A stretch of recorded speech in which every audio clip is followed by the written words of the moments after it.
For this week in the Reader's Notebook, I'm going to go over pages 7 to 11. Page 7, we got some sight words find and this. And again, we just fill in the blanks and we try both. Can you find a bat? Can you this a bat? Which makes sense. And the kids would say find. So then you would write it on the line as shown. Then you look at the picture and you say which makes sense. Is find the bat? Is this the bat? This. And then you write it on the line. And you follow the pattern in the same way. Page 8 is the same thing, just a little bit more complicated because now we have 4 words: from, came, but, and on. And again, I would say which one makes sense. A cat from to me, a cat came to me, and they'd say, oh, came. The key part here is since there are 4 words and 4 questions, cross out one after you use it so it gets easier. Then it says, you look at the picture, and it says, where are you from? Where are you but? Where are you on? They'd say, oh, where are you from? That makes sense. So you write it from. That leaves but and on. So I can see but this tag. I can see on this tag. Oh, on. And then I like you, but this is where you live.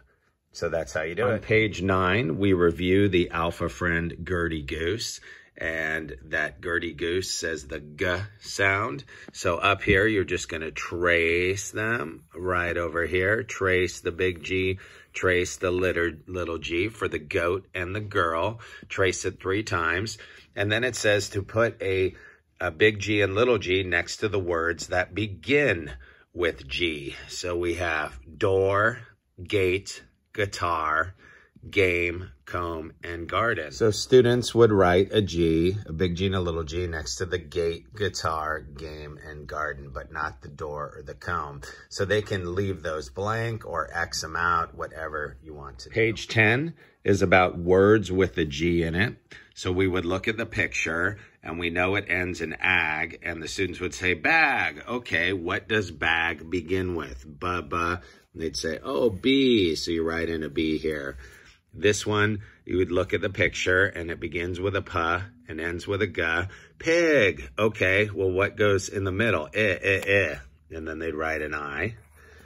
This one, you look at the picture, and it ends in AS. Ass. So what is it? Gas.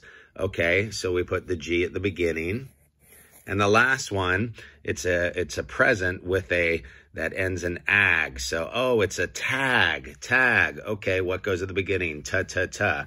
And then they write a T. Finally, page 11 is from a book we read a while ago called From Caterpillar to Butterfly, where they just draw pictures of the sequence of events. And I would remind kids that butterflies in the beginning start out as a tiny little egg the size of a pinhead, so they can draw an egg in the first box. When the egg hatches, then they turn into caterpillars, the larva, and they can draw a picture of the caterpillar right there. Finally, after spinning a cocoon or chrysalis, they turn into a butterfly, so they can draw a picture of a butterfly right there. We'll go more into caterpillars in May.